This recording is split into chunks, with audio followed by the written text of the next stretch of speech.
ಜೈ.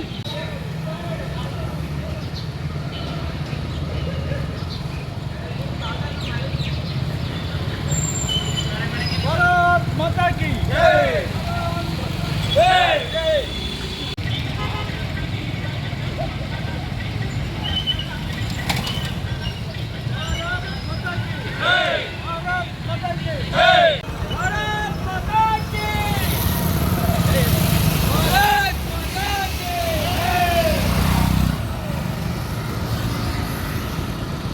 ಈ ದಿನ 78ನೇ ಸ್ವಾತಂತ್ರ್ಯೋತ್ಸವಕ್ಕೆ ಈಸೂರು ಗ್ರಾಮಕ್ಕೆ ಬೈಕ್ ರ್ಯಾಲಿ ಮುಖಾಂತರ ನಾವು ಸೊರಬದಿಂದ ಹೊರಟಿದ್ದೇವೆ.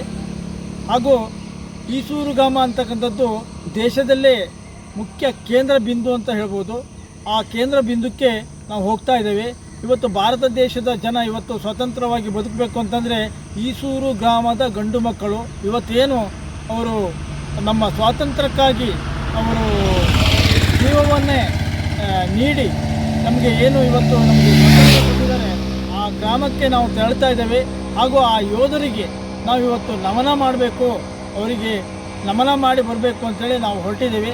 ಹಾಗಾಗಿ ಎಲ್ಲರೂ ಕೂಡ ಒಂದ್ಸರಿ ಈಸೂರಿಗೆ ಬನ್ನಿ ಅಂತ ಹೇಳ್ತಾ ಹಾರ್ದಿಕ ಶುಭಾಶಯಗಳನ್ನು ತಿಳಿಸ್ತಾ ಇವತ್ತೇನು ಚಿದಾನಂದ ಗೌಡರ ನೇತೃತ್ವದಲ್ಲಿ ಬೈಕ್ ರ್ಯಾಲಿಯನ್ನು ಈಸೂರಿನವರೆಗೂ ನಡೆಸ್ತಾ ಇರೋದು ಅತ್ಯಂತ ಶ್ಲಾಘನೀಯವಾದ ಕೆಲಸ.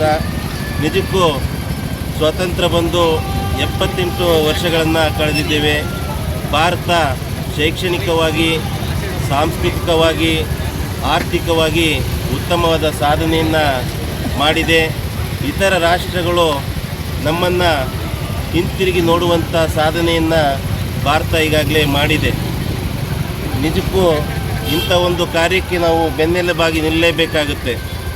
ಸಾಕಷ್ಟು ಕಾರ್ಯಕ್ರಮಗಳನ್ನು ಚಿದಾನಂದ ಗೌಡರ ನೇತೃತ್ವದಲ್ಲಿ ನಡೀತಾ ಇದೆ. ಅವರ ಕಾರ್ಯಕ್ಕೆ ಶ್ಲಾಘನೆಯನ್ನು ವ್ಯಕ್ತಪಡಿಸ್ತಾ, ಹಾಗೆ ಇತ್ತೀಚಿನ ದಿನಗಳಲ್ಲಿ ನಾವು ಸ್ವಾತಂತ್ರ್ಯ ಬಂದಿದೆ ನಿಜ, ಎಲ್ಲೂ ದ್ವೇಷ ಅಸೂಯೆಯಿಂದನೇ ನಾವು ನಡೀತಾ ಇದ್ದೀವಿ. ಅದನ್ನೆಲ್ಲ ಬಿಟ್ಟು ಹೊರಬಂದು ನಾವು ಅಭಿವೃದ್ಧಿಯ ಪಥದತ್ತ ಸಾಗಬೇಕು ಅಂತ ಆಶಯವನ್ನು ವ್ಯಕ್ತಪಡಿಸ್ತಾ ಸರ್ವರಿಗೂ ಮತ್ತೊಮ್ಮೆ ಸ್ವಾತಂತ್ರ್ಯೋತ್ಸವದ ಹಾರ್ದಿಕ ಶುಭಾಶಯಗಳನ್ನು ತಿಳಿಸ್ತಾ ಇದ್ದೀನಿ.